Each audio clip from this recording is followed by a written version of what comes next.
प्यारे बच्चे नमस्कार। आज मैं अगले चैप्टर पर बात करता हूँ। प्रश्नावली 7.1 मैंने बता दिया। अगली प्रश्नावली 7.2 के बारे में चर्चा करते हैं, जिसमें पहला प्रश्न है। अभी प्रश्नावली 7.2 शुरू करने से पहले कुछ उदाहरण आप सभी को बताते हैं और कुछ रूल्स हैं उनको बताते हैं। उसके बाद आगे जो है प्रश्नावली पर आते हैं। इसमें पहला प्रश्न है, कह रहा है कि रीना की माता जी ने बताया कि इडली बनाने के लिए 1 भाग उड़द की दाल तथा 2 भाग चावल की आवश्यकता होती है।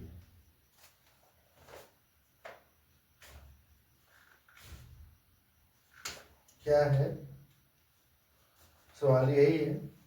और इडली के ऐसे मिश्रण में उड़द की दाल व चावल का प्रतिशत ज्ञात कीजिए। ठीक है ना। इसको लिखने के लिए क्या लिखा जाएगा? मिश्रण को अनुपात रूप में इस प्रकार लिखा जाए। कह रहा है कि मिश्रण को अनुपात रूप में इस प्रकार लिखा जाए। ठीक है ना। किस प्रकार? जैसे वो कह रहा है कि चावल और उड़द का अनुपात है। ठीक है ना। किसका? चावल और उड़द की दाल का। चावल और उड़द की दाल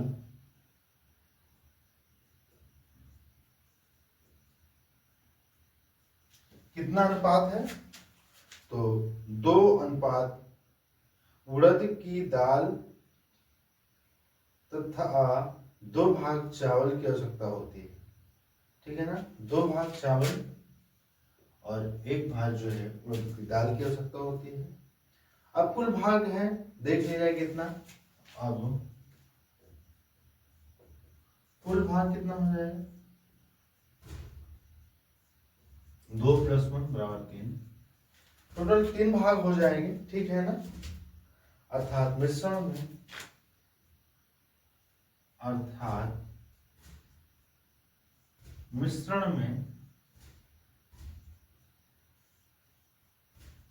2 भाग चावल तथा 1 भाग उड़द की दाल। उड़द की दाल यही तो होगा ना।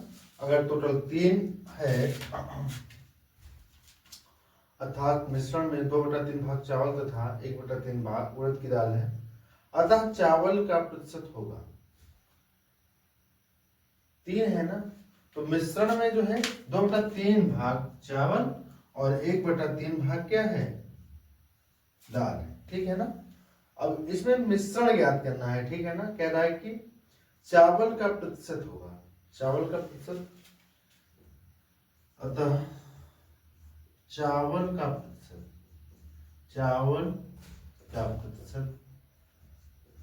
ज्ञात कर लो।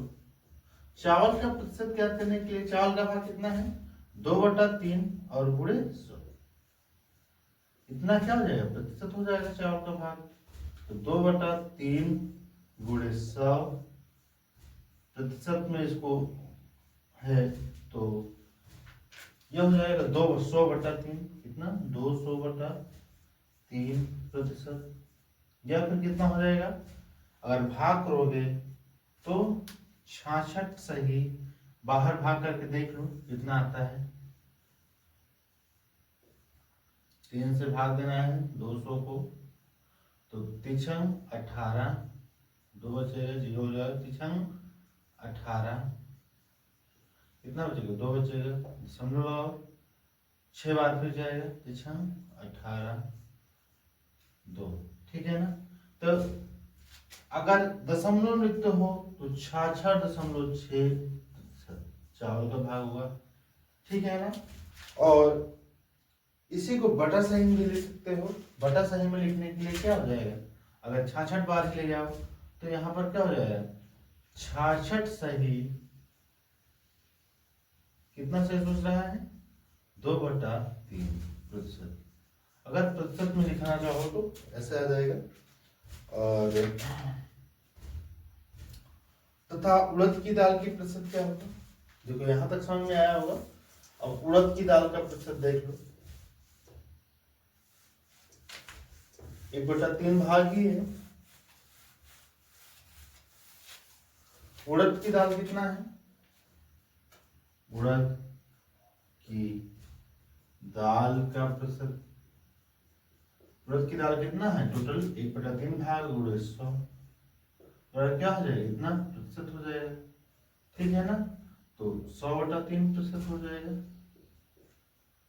33 सही 1/3% आएगा, या 33.3% आएगा। इसको भाग करके यहाँ पर देख लो आप, 100 से 3 भाग लेना है, 3 त्रिका 9, 1 बच जाएगा, 3 त्रिका 9, 1 बच जाएगा। तो देखो 33 सही 1/3, अगर दशमलव में जाओगे तो दशमलव लगा दो 9, फिर भी क्या जाएगा? 33.3% आ जाएगा। तो समझ में आ रहा होगा दोस्तों। इस तरीके से अगला प्रश्न है, कह रहा है कि रवि, राजू तथा राय में 250 रुपए इस प्रकार बांटे गए। रवि, राजू तथा राय में 250 रुपए इस प्रकार बांटे गए। तो किस प्रकार बांटे गए? देखो कि रवि को 2 भाग, राजू को 3 भाग तथा राय को 5 भाग मिले। रवि को 2 भाग, यहाँ पर रवि को 2 भाग मिलता है, राजू को 3 भाग, और राय को कितना भाग मिलता है? 5 भाग, ठीक है ना। अगर देखा जाए तो टोटल, अगर कुल की बात की जाए तो कुल कितना होता है? 2 भागे 3 भागे 5 भागे, टोटल कितना हो गया? 10 भाग हो गया। लेकिन अगर रवि का भाग ज्ञात की जाए कि रवि को कितना मिलता है, तो 2/10, 10 में से जो है रवि को 2 भाग मिला, ठीक है ना। और राजू को अगर देखा जाए तो राजू को कितना मिला? 3/5 भाग मिला। और राय को कितना मिला? राय को मिला 5/10 भाग, ठीक है ना। तो 2 एकम 2, 2 पंचे 10, 1/5 भाग किसको मिला? रवि को, इस तरीके से। और राजू को 3/5 भाग, और 5 कम 5, 5 दूना 10, और 1/2 भाग किसको मिला? राय को मिला। अगर टोटल की बात की जाए कि टोटल कितना था, टोटल जो है 250 रुपए था, ठीक है ना। टोटल 250 रुपए था। और कह रहा है कि इस बंटवारे में प्रत्येक को कितना धन मिला, उनका प्रतिशत कितना था, ठीक है ना। अगर रवि की बात की जाए तो 250 रुपए का 1/5 भाग कितना होगा? 5 कम 5, 5 25, यानी कि 50 रुपए मिला, ठीक है ना। लेकिन इसके प्रतिशत की बात की जाए तो 1/5 गुणे 100, तो 5 कम 5, 5 गुना 10, 0, इतना क्या जाएगा? 20% आएगा। 20% किसको मिलता है? आपका रवि को मिलता है, ठीक है ना। इसी तरीके से अगर बात की जाए कि राजू को कितना मिला, तो राजू को 3/5 भाग मिलता है। कितना टोटल था? 250 रुपए था। तो 5 कम 5, 5 25, 0, 5 से 15, यानी कि राजू को मिला जो 150 रुपए मिला। लेकिन अगर राजू के प्रतिशत की बात की जाए तो 3/, यहाँ पर 3/10 होगा, 5 कहाँ से आ गया? यहाँ पर 3/10 होगा दोस्तों, 5 गलती से आ गया, तो यहाँ 3/10 कर दो, ठीक है ना। तो 3/10, तो 0 से 0 कैंसिल, 25 तिया 75 की में बात किया जाए तो कितना आता है उसे? सॉरी, 75 रुपए पाता है। अभी रुपये की बात हो रही थी ना, 75 रुपए पाता है। लेकिन प्रतिशत की बात की जाए 3/10 गुणे 100, 10 कम 10 दम्मा 100, 10 तिहाई 30, कितने रुपए पाता है वो? 30% पाता है। ठीक है ना।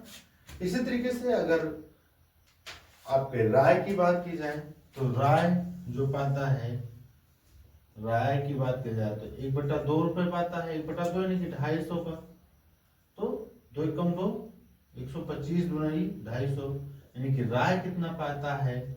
125 रुपए पाता है। लेकिन अगर प्रतिशत मात्रा की बात की जाए तो कितना पाता है ये? 50% पाता है। कितना पाता है? 50% पाता है।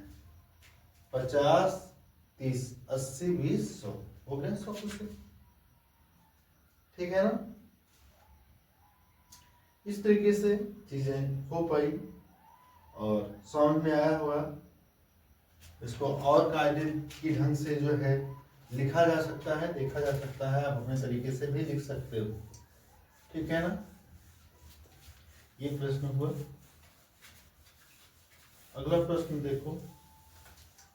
अगला प्रश्न कह रहा है कि 15 मिठाइयों को मनु तथा सोनू में इस प्रकार बांटिए कि उन्हें कुल का क्रमशः 20% तथा 80% मिले।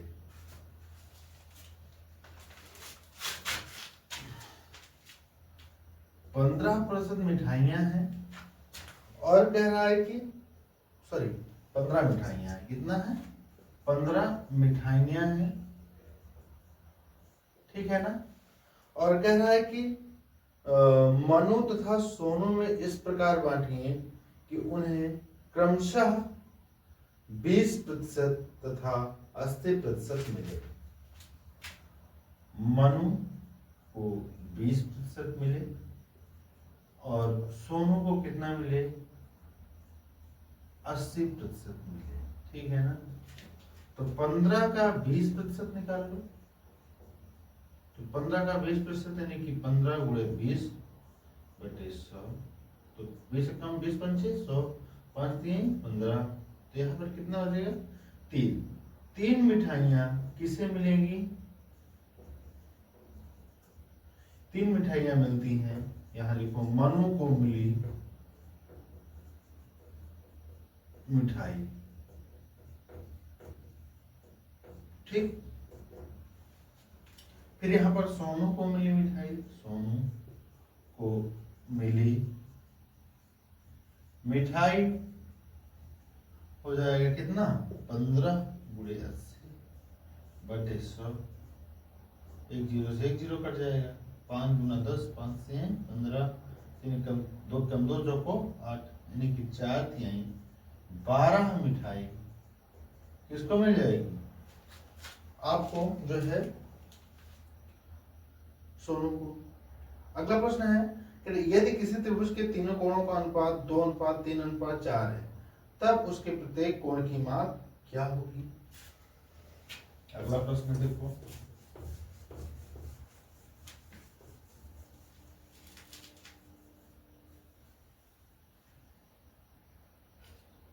किसी त्रिभुज के तीनों कोणों का जो अनुपात है 2:3:4 के अनुपात में।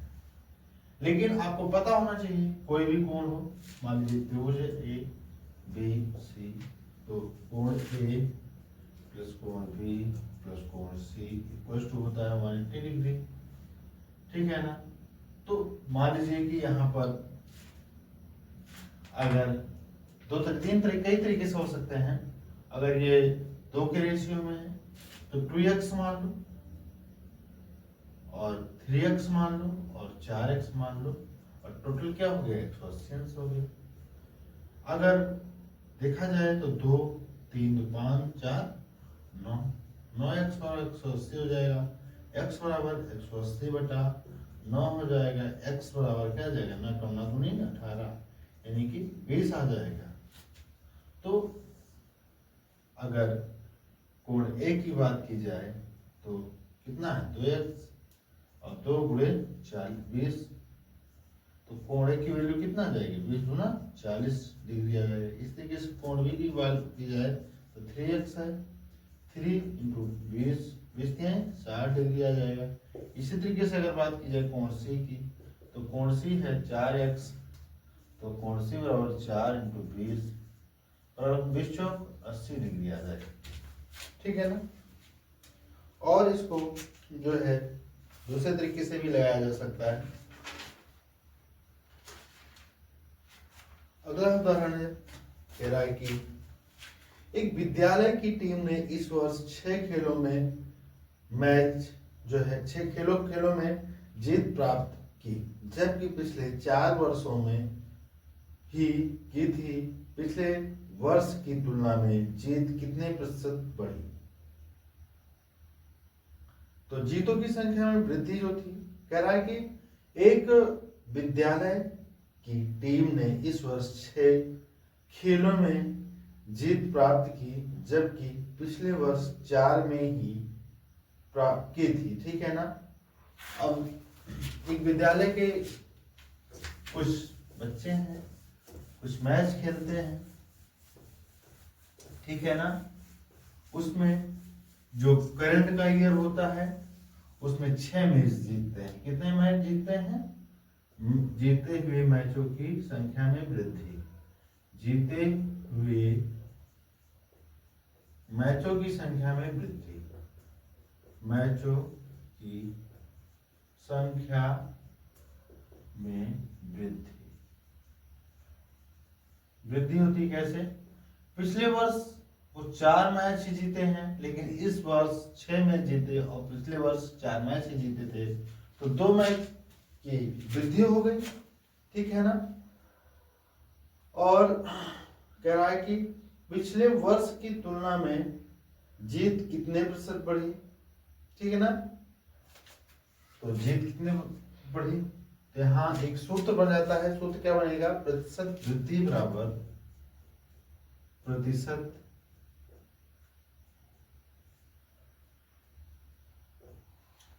वृद्धि और वृद्धि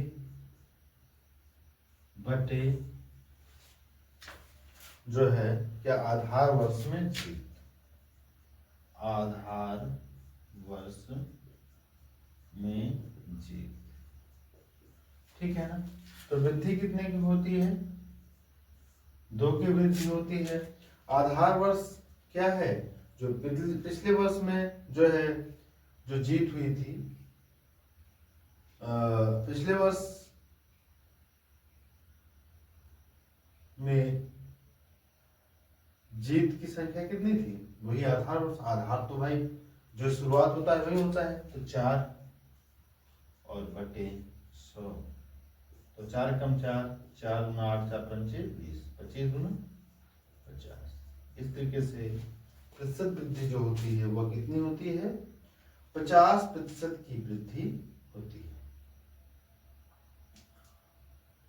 तो अगला प्रश्न है, कह रहा है कि किसी देश में पिछले 10 वर्षों में अशिक्षितों की संख्या 150 लाख से घटकर 100 लाख रह गई, घटने का प्रतिशत कितना रहा। तो घटने का प्रतिशत अगला प्रश्न पूछ रहा है। ठीक है ना। अगला प्रश्न यही कह रहा है कि घटने का प्रतिशत कितना रहा है। तो राशि में परिवर्तन यानी कि 150 से, यहां लिख लो घटने का प्रतिशत। ठीक है ना। और अगर 150 से 100 हो जाती है, ठीक है ना, 150 से 100 हो जाती है और घटने का प्रतिशत ज्ञात कीजिए। ठीक है ना। तो 150 से 100 हुआ, यानी कि 1/150 घटाना 150 से ही और गुणे 100 हो जाएगा, प्रतिशत क्या आ जाएगा, यानी कि 50/150 और गुणे 100। 50 कम 50, 50 गुना 3 या 150, क्या बचेगा 100/3 प्रतिशत बचेगा, या 33 सही 1/3 प्रतिशत बचेगा, या 33.3 प्रतिशत जो है घटने की दर होगी। ठीक है, अगला कह रहा है कि बढ़ने या घटने का प्रतिशत ज्ञात कीजिए। कह रहा है कमीज का मूल्य 280 रुपए से घटकर 210 हो गया। किसी, देखो एक प्रश्न है अगला, एक कमीज थी 280 रुपए से घटकर कितना हो गया, 210 रुपए। ठीक है ना, टोटल कितना था 280 रुपए। तो यहाँ घटने का प्रतिशत बराबर क्या हो जाएगा, 280, 70/280, और यहाँ पर गुणा 100 होगा ना, तभी तो प्रतिशत में चेंज होगा, गुणा 100, तभी तो टोटल प्रतिशत में आएगा। तो 210 में से 280 में से 210 घटेगा तो 70/280 गुणे 100, इतना क्या हो जाएगा, प्रतिशत हो जाएगा। तो 1 जीरो से 1 जीरो 7 चौक 28, यानी कि 1/4 गुणे 100 बराबर क्या हो जाएगा, प्रतिशत हो जाएगा। तो 25 25 चौका 100, कितना हो जाएगा, 25 प्रतिशत। क्या हो रहा है, घट रहा है क्या, कमीज का रेट। किसी कक्षा में प्राप्तांक 20 से बढ़कर 30 हो गए। अब अगला प्रश्न देखो, किसी कक्षा में प्राप्तांक क्या होता है, 20 से बढ़कर 30 हो जाता है, तो बढ़ने का प्रतिशत हो जाएगा, क्योंकि बढ़ रहा है ना, तो बढ़ने का प्रतिशत क्या हो जाएगा, 20 से 30 हो जा रहा है, 20 से 30 हो जा रहा है, तो 30 में से 10 घटा दो और कितना हो जाएगा, 30 गुणे 100। तो कितना बढ़ा है, 20 बढ़ रहा है, 20 से 30 हो गए ना, 20 से 30 हो गए, 30 में से 20 घटा दो तो कितना बढ़ा है पता चल जाएगा। तो 10 बढ़ा है बटे 30 हो जाएगा, गुणे 100 हो जाएगा, इतना प्रतिशत हो जाएगा। 1 जीरो से 1 जीरो कैंसिल, तो 100/3%, या फिर क्या हो जाएगा, 33 सही बटा 3%, या फिर कितना हो जाएगा, 33.3%। तो दोस्तों समझ में जरूर आया होगा, और तेज बता रहे हैं जरूर, लेकिन चीजें समझ में आ रही है, नहीं समझ में आ रही तो कमेंट करके बताएं दोस्तों। इस तरीके से अगला प्रश्न कह रहा है कि मेरी माता जी कहती हैं उनके बचपन के समय पेट्रोल की दर 1 रुपए प्रति लीटर थी और आज कल यह 52 रुपए प्रति लीटर है। पेट्रोल की दर में कितने प्रतिशत की वृद्धि हुई। पेट्रोल की दर में वृद्धि लिख लो, कितनी वृद्धि हो गई भाई, पेट्रोल की दर में वृद्धि, ठीक है ना, कितने रुपए थी, 52 रुपए हो गई है, और 1 रुपए पहले हुआ करती थी, और कितने में से 1 से वृद्धि हुई है और गुणे 100, तो 51 रुपए की वृद्धि हुई है, ठीक है ना, और गुणे 100, तो कितने प्रतिशत जो है बढ़ोतरी हो गई है, 5100%, ठीक है ना। आइए दोस्तों बात करते हैं क्रय और विक्रय मूल्य की, ठीक है ना। तो क्रय यानी कि क्रय का मतलब हुआ कि कितने का मैंने खरीदा, क्रय मूल्य का मतलब होता है कि जितने रुपए का हम खरीदते हैं या जितने रुपए का कोई वस्तु हम खरीदते हैं, कोई वस्तु खरीदते हैं तो वो क्या होता है, क्रय मूल्य। क्रय मूल्य को हम क्या लिखते हैं, सीपी लिख सकते हैं ना, कॉस्ट प्राइस। इसी तरीके से होता है विक्रय मूल्य, क्या होता है, विक्रय मूल्य। विक्रय मूल्य को हम लिखते हैं एसपी, सेल प्राइस, ठीक है ना। जितने रुपए का बेचा, जितने रुपए का वस्तु को का कोई वस्तु हम बेचते हैं, क्या करते हैं, बेचते हैं, ठीक है ना, या कोई भी बेचता है उसको सेल प्राइस कहते हैं। अगर लाभ की बात की जाए, लाभ की बात की जाए, अब लाभ का सूत्र आता है, यदि अगर सेल प्राइस हमारा बड़ा है किससे, कास्ट प्राइस से, तब यहाँ लाभ की स्थिति उत्पन्न होती है। तब हमारा सूत्र होता है sale price minus cost price, ठीक है ना। तब हमारा यहाँ लाभ प्राप्त होता है, ठीक है ना। लेकिन हानि की स्थिति में क्या होता है, हानि की स्थिति में सेल प्राइस हमारा छोटा होता है और कास्ट प्राइस क्या होता है, बड़ा होता है। तो हमें क्या होता है, हानि होता है। तो हानि की स्थिति में कैसा सूत्र बनता है, cost price minus sale price, ठीक है ना। ये लाभ और हानि का ज्ञात हो गया। 72 रुपए का तो खरीदता है, कितना, 72 रुपए का कास्ट प्राइस। क्या खरीदता है, कह रहा है कि एक टी शर्ट, सॉरी एक खिलौना 72 रुपए में खरीदता है, और लेकिन इस खिलौने को जो बेचता है वो कितने रुपए में बेचता है, 80 रुपए में बेचता है।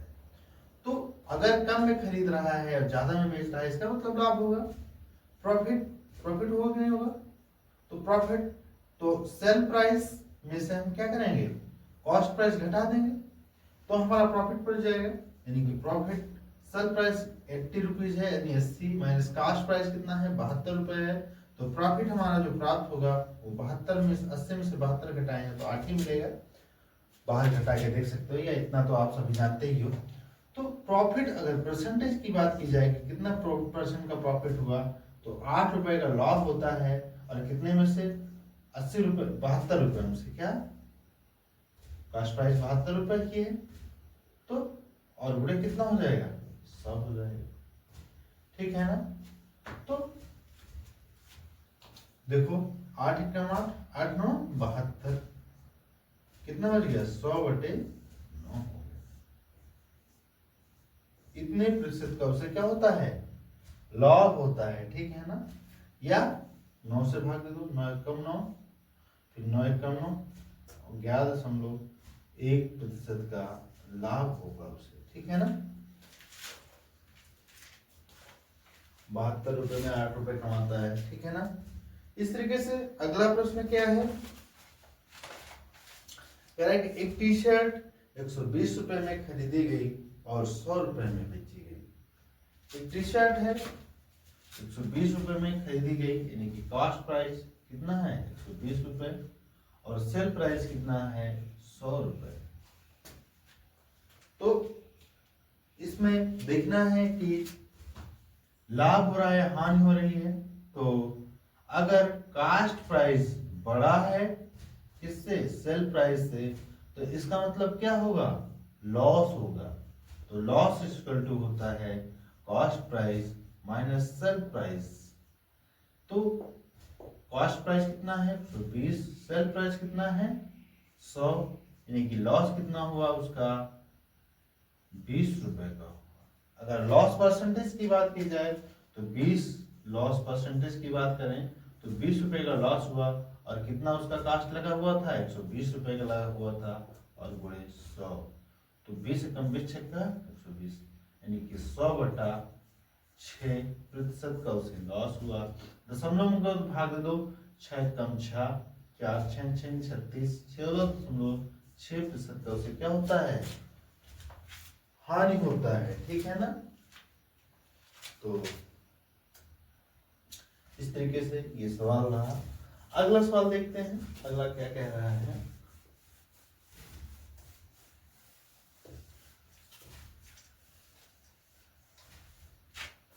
अगला कह रहा है कि लाभ या हानि, ये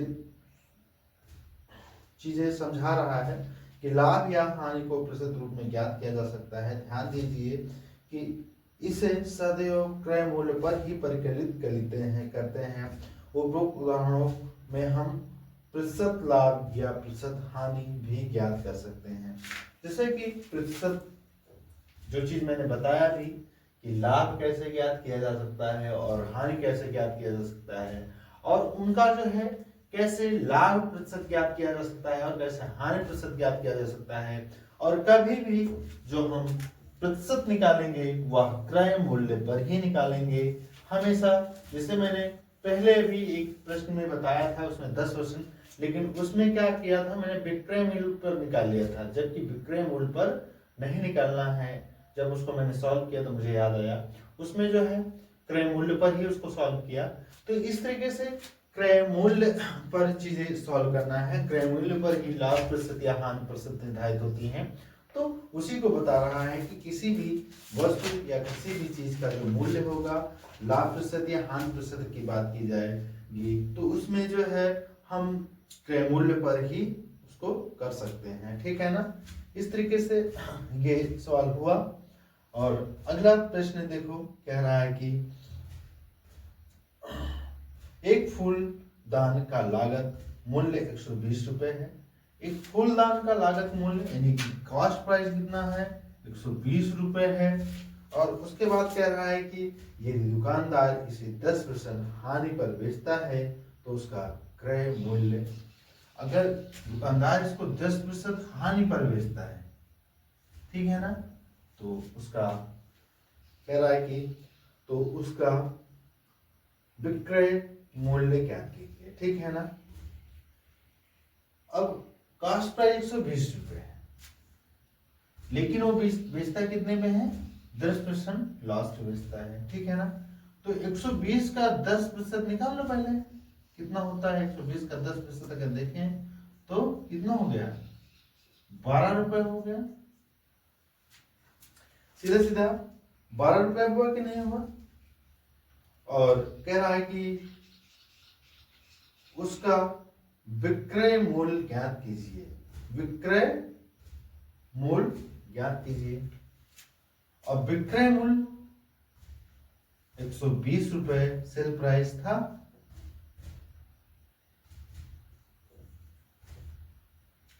₹12 हानि पे बेचता है, कास्ट प्राइस आपको पता ही है 120 रुपए, तो सेल प्राइस ज्ञात करना है। लेकिन लाभ की हानि की स्थिति में क्या होता है, लॉस की स्थिति में होता है सूत्र हमारा cost price minus sale price, होता है कि नहीं होता है। और हमारा पता चल गया कितना का लॉस हुआ, 12 रुपए का लॉस हुआ। और कास्ट प्राइस कितना था, 120 रुपए हुआ था। और सेल प्राइस मुझे क्या करना है, ज्ञात करना है। तो सेल प्राइस इधर आ जाएगा और बराबर है 120 माइनस 12। अगर सेल प्राइस की बात की जाए तो कितना आ गया, 108 रुपए। तो वस्तु को इस तरीके से हुआ 108 रुपए पर बेचता है। ठीक है ना,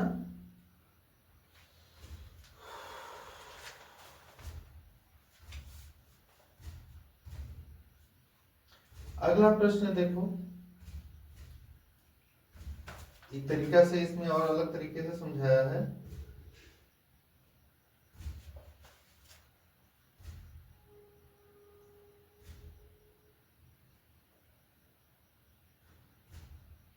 तरीका क्या, उदाहरण दूसरा ले लिया है। अगला प्रश्न है, कह रहा है कि एक खिलौना कार का विक्रय मूल्य 540 रुपए था, ये दुकानदार उसे 20% लाभ पर बेचता है। देखो अगला प्रश्न है, अभी उदाहरण ही बता रहे हैं आप सभी को, प्रश्नावली पर नहीं आए हैं दोस्तों। कह रहा है कि एक खिलौना का विकार का विक्रय मूल्य, यानी कि एक खिलौना कार है, उसका विक्रय मूल्य बोले तो एसपी कितना है, यानी कि सेल प्राइस 540 रुपए है, लेकिन दुकानदार उसे 20% लाभ पर बेचता है। अगर प्रॉफिट परसेंटेज की बात की जाए तो वह 20% लाभ पर क्या करता है, बेचता है। तो खिलौने का क्रय मूल्य, ठीक है ना, खिलौने का क्रय मूल्य, अगर खिलौने का क्रय मूल्य की बात की जाए तो वो 100% ही होगा। कितना होगा, 100%, ठीक है ना। लेकिन प्रॉफिट परसेंट कितना हो गया, वो 20% हो गया, ठीक है ना। तो यदि अगर सेल प्राइस की बात की जाए तो देखो यहाँ पर अगर प्रॉफिट हो रहा है तो प्रॉफिट में होता है sale price minus cost price. Profit percentage यहाँ पर दे रहा है, ठीक है ना। प्रॉफिट बराबर होता है sale price into cost price. अब यहाँ पर आप सभी को देखना है कि जो हमारा कास्ट प्राइस है वह 100% है, लेकिन जो सेल प्राइस है वह कितना है, 20% अधिक है। तो सेल प्राइस तो यहाँ पर 100% तो ये हो गया आपका कास्ट प्राइस और प्लस प्रॉफिट का परसेंटेज जो हो गया वो 20% हो गया। इस तरीके से हमारा क्या प्राप्त हो जाता है, वो कास्ट प्राइस प्राप्त हो जाता है, ठीक है ना। यही तो है फार्मूला, यानी कि इसी पे रख दो सीधा सीधा। तो 120% हो गया और क्या हो गया, कास्ट प्राइस हो गया। तो कास्ट प्राइस कितना हो जाएगा,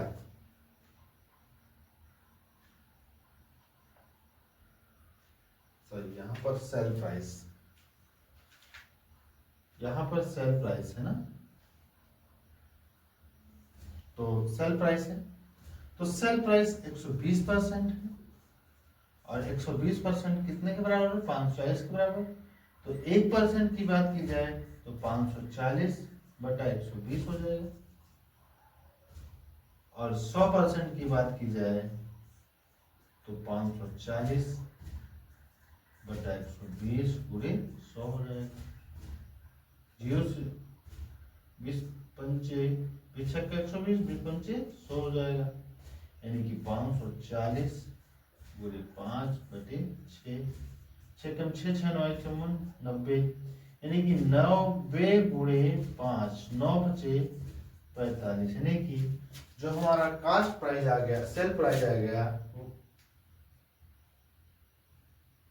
जो हमारा कास्ट प्राइस आ जाएगा वो कितना आ जाएगा, 400।